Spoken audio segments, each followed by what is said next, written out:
And welcome back to another episode of Philadelphia Eagles Talk with Geoff and Matt. As we talk about what is now a huge game for the Eagles since they're coming off a two-game losing streak where they haven't looked all that great.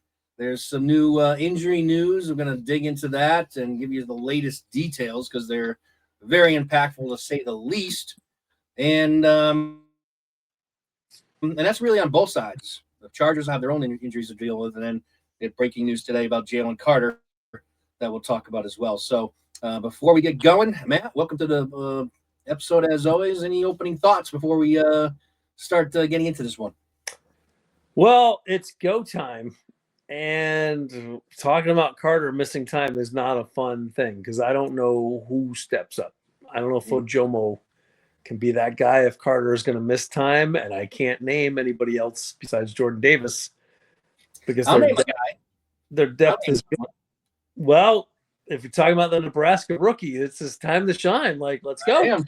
I wonder if we're going to see – I would imagine he's now going to suit up, and I would think that we're going to – I mean, because they have to. They're depth-wise, they don't have a lot of guys in the tackle position. So it might be time for Ty Robinson to make his really debut. And we've been high on him since they drafted him, and maybe we're going to get a closer look now with Carter, who could be out several weeks. So we'll get into that again. Yeah. Other than that, it's another week of waiting for an Eagles team to show up that we haven't seen yet. So is it this week? Is it not going to happen? Only time. It has to be this week. I mean, they got to start getting their act together here. Yeah. They're running out of time. Right now, they're getting some help. It's 20-9 at halftime. Detroit is leading Dallas. I think that's the score, right, Matt? I'm not sure if did they get another field goal before the half? Yeah. Did they kick the field goal at the half? Yeah, they did. I missed that, but yeah, I think they did. 20-9. Yeah, so I think it's 20-9. Yeah. But game is certainly within reach, and we know Dallas can come back since they did it to us. So hopefully Detroit is desperate too, so they really need that game. They're at home. They're playing well, but that's a very hot Dallas team as we know right now. So the Eagles might need a little help. I think they do kind of need a little help. The way the Eagles are playing right now, I'm not feeling all that comfortable, even though they still have a game and a half lead over Dallas. Why would we after the way they've been playing the last couple weeks? So anyway, anything else before we get into it? No, that's it. A lot of unknowns going into this week. So yeah. And on both sides, like I mentioned. So let's just start off with the big breaking news of the day. So word came out earlier today that Jalen Carter had procedures done on both shoulders. So I have since done some research and listened to some doctors who are not his doctor, but they're speculating, and obviously they're subject matter experts. And the one guy I was listening to was saying that more than likely he's suggesting that what he had done was plasma injections in both shoulders. That's what he's with his expertise, what he thinks that's what they mean by procedure. So it was nothing that was, no actual surgery, not even minor surgery. It's really plasma injections into both shoulders. So the fact that it's both shoulders is concerning. But I think this is a smart move when you think about what the Eagles are doing here. Obviously, after looking last week, I think I think Jalen Carter had probably his worst game as an Eagle. He was dominated the line like we've never seen before. Pushed back, really was a total non-factor in the game. Of course, we know the Eagles were ran all over by the Bears. And that's because this is the concerning part. We know how impactful Carter is and how if he's not in this, either not 100% or not in the lineup at all, how vulnerable the Eagles' run defense is. It's been like that, since Carter's been here. The Eagles got to deal with that. The Eagles going to have to deal with that, and that's concerning because they have to stop the run to be successful. And the Chargers, we know Harbaugh loves to run the ball. They have potentially two really good running backs. What's the guy's name? Vidal. Hampton might be back, and Vidal's a really good running back. I've seen Vidal a few times this year, and every game he runs hard. He's kind of a little small back, but tough to tackle. He's got some bulk to him. He's kind of built like Sproles a little bit. He kind of reminds me of Sproles. Ironically, he's a Charger, which is where Sproles started out, if you remember.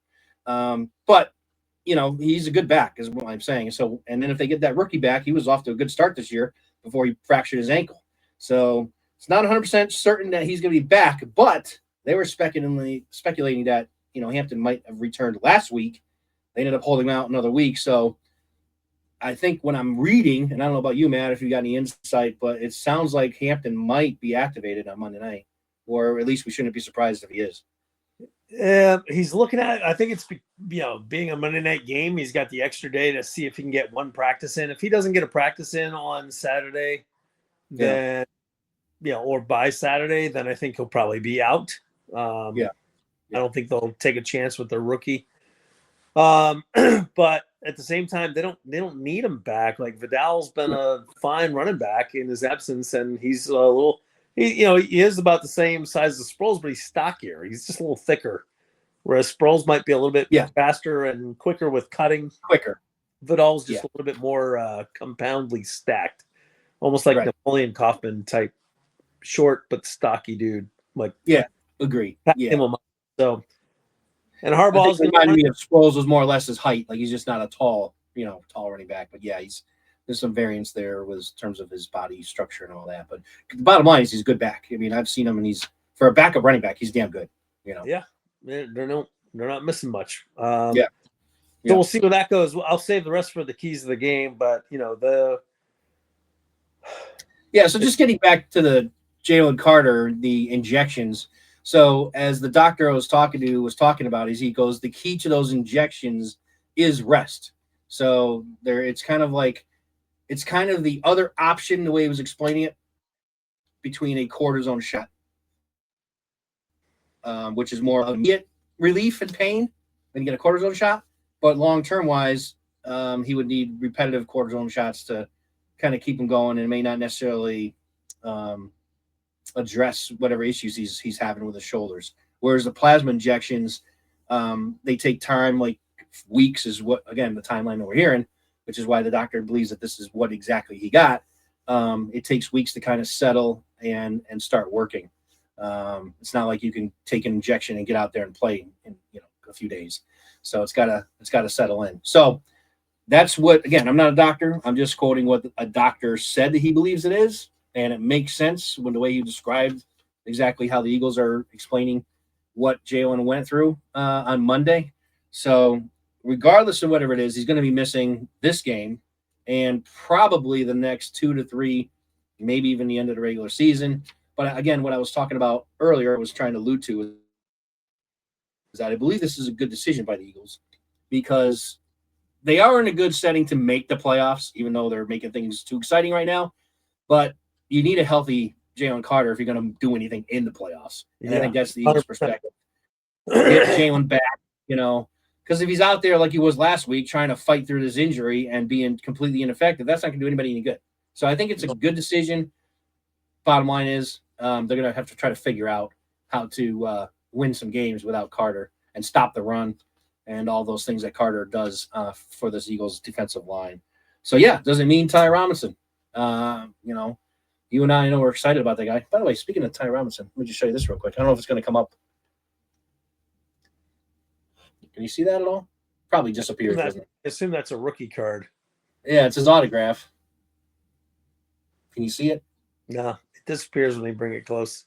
God darn it. Anyway, I pulled that out of a pack. It's a Ty Robinson autograph. Well, that's cool. Take that. So, all right. Before we get into the keys of the game, we talked about how Dallas is really playing some good football right now, heading into this game tonight against Detroit, and really pushing the Eagles because if Dallas, and I looked at Dallas's schedule, they could very easily, depending on what happens tonight, of course, they can go like 4-1 the rest of the way. If they do that, just hypothetically, the Eagles would have to go 3-2. So out of their last 5 games here for the Eagles, they got to find 3 wins to win the division. And that's if Dallas goes 4-1. Yeah. So where can the Eagles get 3 wins? Now, without Carter, you got the Chargers, of course. You got the Raiders. They should be able to beat the Raiders. You got 2 games against the Commanders, which if there's Eagle fans out there to think those are going to be easy wins, you got to know they're coming. The Commanders, for the first time this season that they have a healthy team from all their starters they expected is this Sunday. Yeah. First time. So, don't toss the Commanders record out and then there. the other game.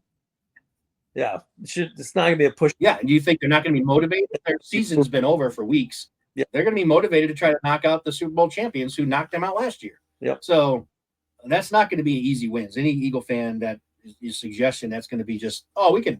Those are 3 wins. The Raiders and 2 Commander games. There's the 3 wins. Nope. I hope so, but I don't know. I'm not with you on that. But, and then of course the Bills is the other game, and the Bills are always a tough game depending on which Josh Allen shows up. He usually has to play Superman for the Bills to win. Bills are not all that impressive this year, but obviously Allen is able to carry that team, to victory if he gets hot. So that's the thing. I mean, Eagles got to win at least 3 games, and depending on what happens with Dallas and Detroit tonight, right now Dallas is trailing by 11 at halftime. Worse than that. So they just on their opening drive threw an interception within the 30. Who did? Dallas.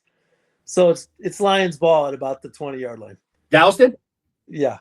Damn, that was a quick halftime. I'm thinking we'll try to knock this out before half, but not missing much of the third quarter, and it's already started. All right, well that's good. All right, so Detroit has the ball. Yeah. At the 30, you said? Closer to the 20. All right, keep us posted on that. Yep. All right. And like I said, injury concerns also on the Charger side. Now, Herbert last week broke his non-throwing hand, and he had surgery also on Monday. Now, he's going to play, and I don't think there's any doubt he's not going to play. He played with it during the game, so why wouldn't he play this Monday night? However, here's the issue. Now that he has a cast on that hand, he has no way to break his falls. I mean, at least in like an ideal situation. I guess the way that I heard it described is the way his cast is. I guess it's probably like this where you can't bend your wrist. You can kind of when you try to fall, you break your fall. You have to put your hand out, palm it. He's not gonna be able to do that. So I don't know if that's going to contribute at all, but it's kind of an interesting scenario that I heard today in talk radio. So, but no doubt he's going to play. I'd be surprised if Trey Lance is going to be in there. And trying to think what else. We talked about Hampton already. For the Eagles, here's the other interesting thing, Matt. And it's a name we haven't heard of in a while because when the Eagles signed and brought him back, he kind of got injured and he's been on the injuries list for the last 3 or 4 weeks. And that's Marcus Epps. He is potentially. What are you doing? Touchdown. Yeah. Touchdown Lions. 26-9. How they score? Pass to number 18. The guy I can't remember his name. Tesla. Oh, okay. Good. All right. So good for the Lions. They are giving it to Dallas right now. So thanks for keeping us updated on it. So but Marcus Epps may be activated. And if he is, as much as I love Sidney Brown and as much as I saw Sidney Brown just absolutely get smoked last week, it's probably good to have veteran leadership back there in a second. 100%. Epps is the safer play at this point. If you're looking for smart football and somebody to not get burnt, Epps played great at safety for us before he, signed his contract with the Raiders, and then he's back at home. So fantastic signing by Howie, and. I think Sidney Brown is also tied to Jahad Campbell too, though. There's a lot of buzz about how Jahad Campbell didn't have any plays on defense, and I'm like, well, he's playing all on special teams, probably to fill in the role for Brown as one of the gunners going down there. So I don't know. Campbell didn't play a snap on defense at all last week. Not one, but Brown was the main special teams player before he got his starting role. So I'm like, I think Epps starting and Brown going back to special teams.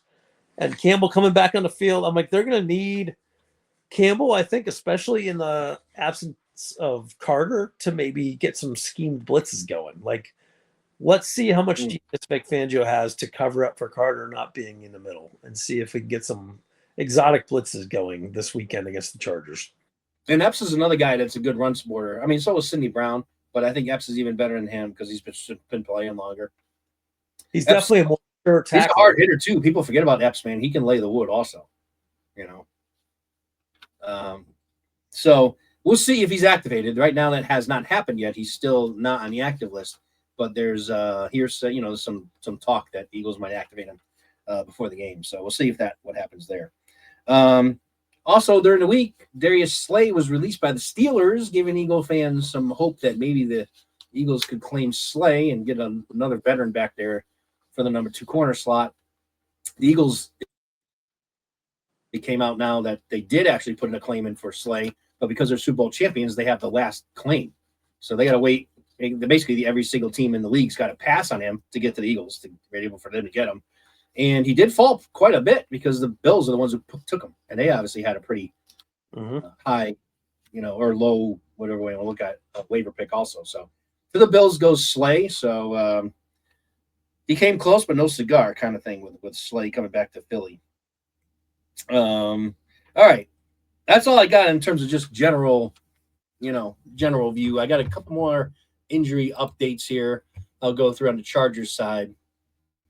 We talked about Hampton, talked about Herbert. Quentin Johnson is limited in with a shoulder, and there's a couple other guys that I don't even recognize. They have a guard and a couple other offensive linemen that are banged up, and that's really been their deal because they lost Slater before the season even started, and then the guy Alt, who's like an All-Pro left tackle, is done for the season. So Herbert has lost his best two pass protectors.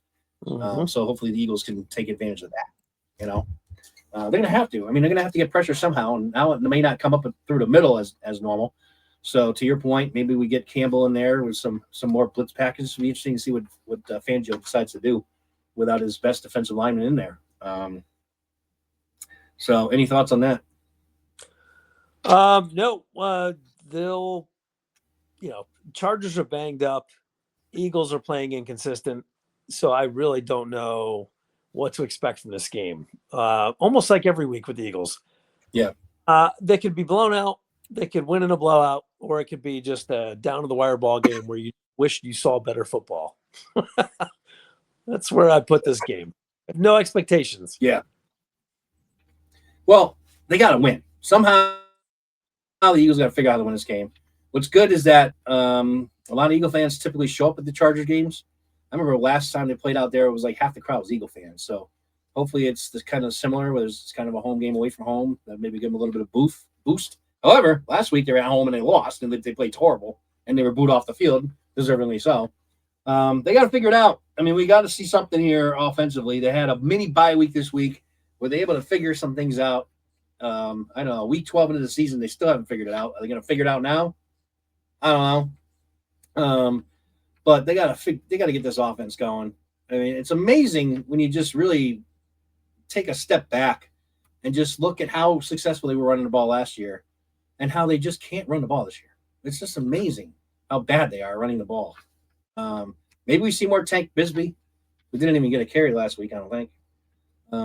Just to mix it up a little bit. Maybe we see some more Jalen runs. I would start with Jalen. I think the game is on Jalen, if you ask me. I want Jalen. So I want Jalen to come out this week and really have a good game. There needs to be a compromise with the game planning with Jalen and Patullo. Because if you want to blame Patullo, you can blame him for not taking advantage of Jalen Hurts' strengths, which is, nope, he's not a field reader. He needs to have designed runs and to open stuff up and make it easier for him, and then reduce the amount of reads, because he's not keeping up with that this year. And I don't think I would want to walk the offense back from that. Like, you saw the still shots from last week of how many times guys were open, and Jalen was just not even looking there. And then he throws a couple of trash balls at the end of the game to Brown to just try to make him happy, even though he already caught 10 for 132. It's crazy. So I would design runs. I would go back to like a couple of years ago when Jalen, not necessarily last year, but a couple of years, maybe 22, where they had design runs 3 or 4 or 5 a game, and Jalen was running the ball. That season where he got the shoulder injury versus Chicago, like, I would do that type of offense and just take a little bit of pressure off of Jalen, let him just settle in a little bit more and ease up there. By the way, CeeDee Lamb is going to be out for the rest of the game, concussion. Wow. Yep. Don't ever like to see or hear about injuries, but that obviously is going to hurt Dallas's chance in this game for sure. Yeah, he went for high jumped the ball in the end zone and clearly got concussed. And they haven't officially said that, but he was laying there with arms frozen on the field. So, all right. Well, it's looking more and more like Detroit is going to help out the Eagles tonight. So, but the Eagles got to start, helping themselves out. And not they got to really get their shit going here. And nobody wants to be back-assing it into the playoffs. You know, right. they're not get by Tampa if that's the case. Yeah, exactly. So, All right. yeah, So as we get into the keys of the game, I agree with you. I think Hurts needs to just do some, give him. I don't like to see too much running from Hurts, but just in really good spots and early in the game, like you said, just to get him going, get the offense going. The offense always seems to get like a little bit of a burst, especially the last couple of weeks where they haven't been able to move the ball at all, except for when Jalen does take off with a design run. That kind of seemed to have got him going a little bit. I think Goddard needs to be injected into his offense again. He's just disappeared. Remember, he got off to his great start this year. He had he was leading the NFL in touchdowns 5 weeks in, and he's been completely a missing person the last month or so. So I would get Goddard back involved in this offense and figure out what the heck to do with Barkley and this running offense. I don't know. I would do more pitch outs personally. I would start giving them some pitch outs or maybe go back to a couple RPAs. I mean, not RPAs. RPOs is what I meant to say. Start doing a little bit more of that as well. And just to give the defense something else to think about. Because a lot of the thought around the league is that the Eagles' offense is very predictable. We watched the game and it looks predictable. So what do you think defenses that are scheming the whole week in advance, they probably are just like, this is easy. I mean, this is easy defense offense to defend. So I would mix it up. Let's see what happens here. I don't. As much as people and the Eagles fans are just all about let's fire Patullo. I don't think it is him 100%, certainly, because like you mentioned, the still shots, the video reviews that we see, the all 22 footage. It's like guys are open and Hurts is completely missing them. We're not even looking at them. That's the other thing. It's weird how Hurts this much into his career still has those type of issues. It's like, when are you going to just consistently be reading the field? Because he does have spots where he does, and then goes on 4 or 5 games where he just doesn't do it again. Well, give him an offensive coordinator for 2 consecutive years in a row, and you might be able to see that from him. So, he's the only guy that's gone from OC to OC to OC to OC to OC and has any mild success at all. Any other quarterback in the NFL history has sucked year after year of going through that type of stuff. So, the one thing, last benefit of the doubt is, there is no consistency because he's not running the same offense from year to year. It's different every time. Yeah. By the way, you're doing a pretty good job there with your steady arm there to keep it from shaking too much. It's like frozen numb now. So it's I was gonna say, do you have feeling in your hand? Yeah, no, my whole hand is probably numb. My thumb is like the shelf. Right. Well, do you know the keys to the game before we just get their predictions, and then we'll get back to the Cowboys game and watch them lose. Go ahead.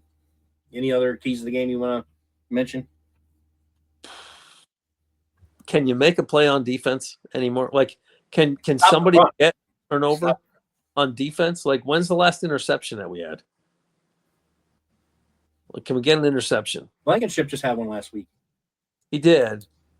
But let's get us a pick and a run back. Like some explosive play. Yeah. And then follow it up with some consistency. That's what I want to see. A big play, but then the other side of the team takes advantage of it. Gets heads out of asses and is like, oh, well, let's go capitalize on this. Instead of just, it seems like they get the engine started and then it coughs out again. And then they tweak it, gets the engine started again, and then it coughs out again. And we're like, can we get some high octane consistency out of this engine? And that starts with having sustained drives. I pointed out during our recap of the Bears game how many 3 and outs they had. I mean, that's just you're killing your defense at that point. You want to blame the defense for having a rough game last week, which they most doubtedly did. I'm not trying to give an excuse, but they're on the field the whole game. Yep. And no team can like that. And they're going to be tired of things. They're subbing in for Carter this time too. So they, it would be helpful if they get a lead early and try to hold on to that lead and just get it up by a couple of scores early so that you can hopefully get them out of the running game. But I don't know. Herbert is a great quarterback. And if he's on, he's a quarterback where if he's on, there's not much you can do. The ball's going to be perfectly passed the whole game. And no matter how good of a defense you play, he's going to beat you. But then he's been back. That's where his other injury, even though it's on his non-throwing hand, if that's playing in his mind at all, that could affect his game, on Monday night, depending on how he's able to work with that new cast on there and all that. So that's why I think they might run more. I mean, Harbaugh, why wouldn't he be going into this game thinking, I got an injured quarterback and we got a team we're playing a team that just gave up over 100 yards rushing to 2 running backs last week. I can see Harbaugh, especially if Hampton's back, having like a 70-30 ratio of run to pass against the Eagles on Monday night. Yeah, you might even say you could stop the run because we're just going to keep running it down your throat. Right. You might even see the Wildcat on some plays. So Dallas scored a touchdown, by the way. It's 27-16, 10 to go in the third. That was quick. Well, actually, yeah, I was thinking that the last news you had was the CeeDee Lamb concussion. I was thinking it was the Detroit score. So okay. All right. So Dallas is still making it a game. What's the score now? 27-16. Okay. All right. We're going to get back into it. So Matt and I are going to give our predictions, and then we're going to get back into the Dallas game and hopefully watch them lose here. So, Matt, just kind of looked at our preseason predictions. Both of us at this time of the season had the Eagles at 9-3. So they're 8-4. So we're pretty damn close to where they are. Now, I don't know if you know this or remember this, Matt, but you have the Chargers. You have the Chargers winning this game in your preseason predictions. Yeah, well, I'm not too far away. I predicted a loss last week, and I'm going to predict another loss. Yeah, you got it right. You called it. Yep. Yeah, I'm going to predict another loss again because if we've seen them play defense without Jalen Carter, and it's not pretty. So it's bad. It's been bad. Yeah. They're I don't think this team's going to have much mustard to put up against the Chargers in San Diego. So I'm going to say 20. I still think it'll be low scoring, though. 21-17. I'm going to go with that score again. 21-17. Chargers over the Eagles. All right. Matt, for the second straight week, picks against the Eagles. I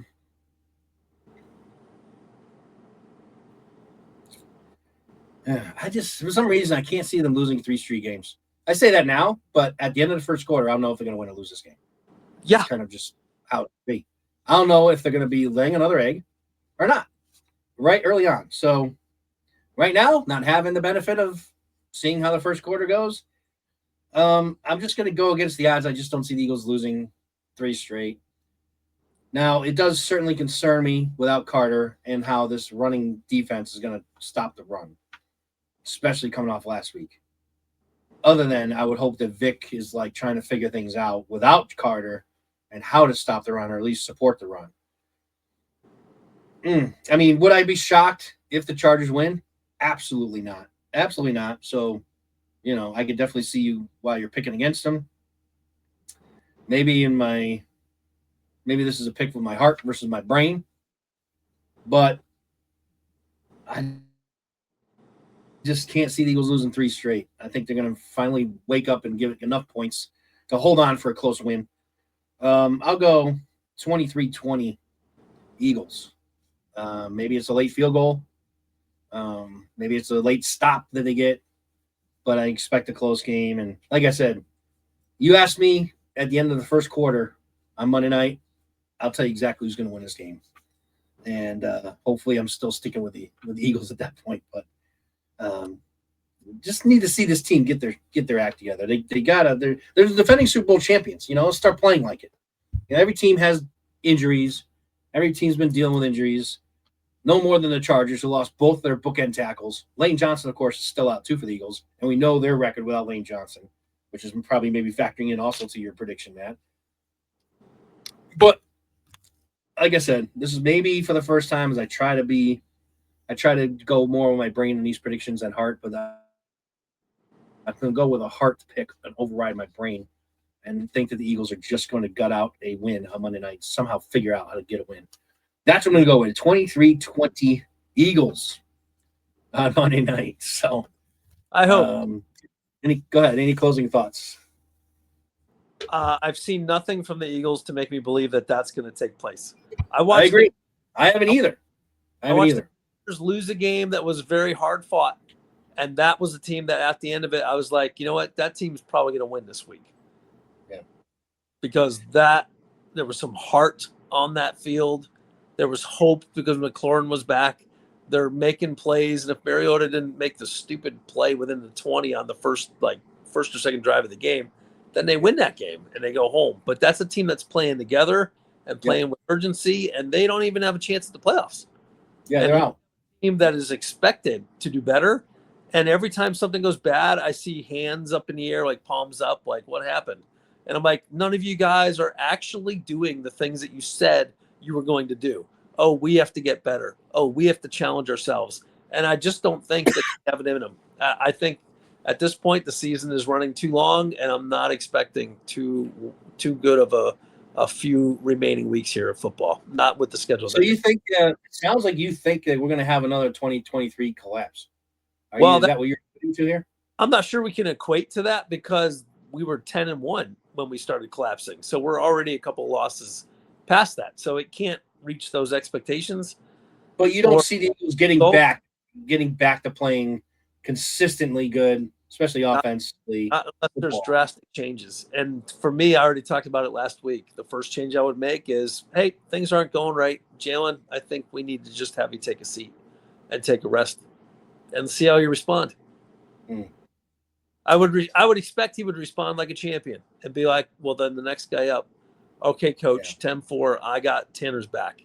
I would not expect it to go like the Wentz way.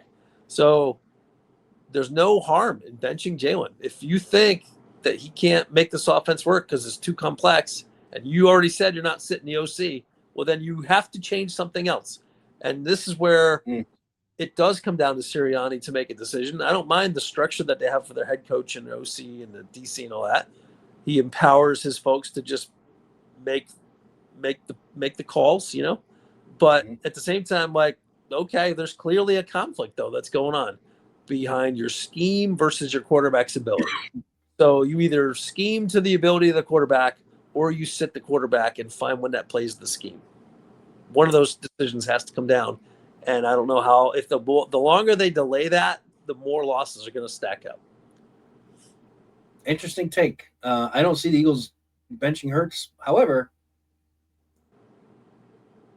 what will be interesting is this. If he looks like crap again, and it's third quarter, and the Eagles have done nothing again on offense, and maybe he's turned the ball over once as well, maybe he does that. Then maybe I could see them going to, McKee in the second half tomorrow. If it's one of those scenarios where he's just, again, the offense is just horrible, 3-and-outs, turnovers. Maybe that's the time you just, yank Hurts and put in McKee and see what happens. I don't see them doing it before a game. I guess what I'm saying. Like, I don't see them saying, all right, Monday night, McKee's playing, or, against the Raiders, McKee's playing. Yeah. I think it's obvious. More like, I think it's obvious at this point, though, none of the players have an issue with Patullo's offense. None of them do. But there is evidence that shows that some of the players have some issues with Jalen Hurts' performance. True. So I'm okay. Yeah. Sirianni's already came out to backstop the OC. So I'm like, there's still one choice left to be made. If Hurts is not on it, you sit and you let Tanner McKee come in, and the offense is either going to take off or it's going to go more stale because, maybe it is the OC. Yeah. But at least you find out. And this is 3 weeks overdue with trying to find out what the issue is. Agree. They're running out of time to get this, to figure it out, and to just get back in the winning column. And, I'm got a glass half full perspective somehow going in this game. I just feel that it can't happen 3 straight weeks. I don't know why I think that, because they've given me no hope that it won't be a third consecutive week, which is to your point. I agree with you 100%. There's no reason for my logic. Full stop. There's no reason for it at all, other than I'm playing the odds. I think this team's just too good to have 3 straight shit games on offense. I don't think the Chargers are a high-powered offense. So I'm not worried about, having to get in a shootout with them. I think that's why I have the game in the low 20s, and the Eagles just eking out a win. But my confidence level, let's just say, is extremely low. That's going to happen. But I'm going to go with Eagles with a win. We'll see what happens. We're going to let you go for now. Matt and I will be back. I'm going to probably on post game might not be till Tuesday, just based on my availability. I'm not sure what yours is, Matt, next week, but we might have a little bit later post game than we typically do. Although the game is on Monday night anyway. I forgot. So, yeah, it's actually not going to be late. So probably Tuesday night, Matt and I will get back on, or perhaps Wednesday, and do the recap. So with that, Matt, closing comments, and we'll close this out. Hope against hope. Go Birds. That's my last comment. That's my mantra. All right, hope against hope. Let's go. Let's go, Birds. Fly, Eagles, fly. And we'll catch you guys all next time. By the way, as always forget, like and subscribe so you don't miss any future content. With that, thank you, Matt, and we'll catch you all later. Fly, Eagles, fly. Go Birds.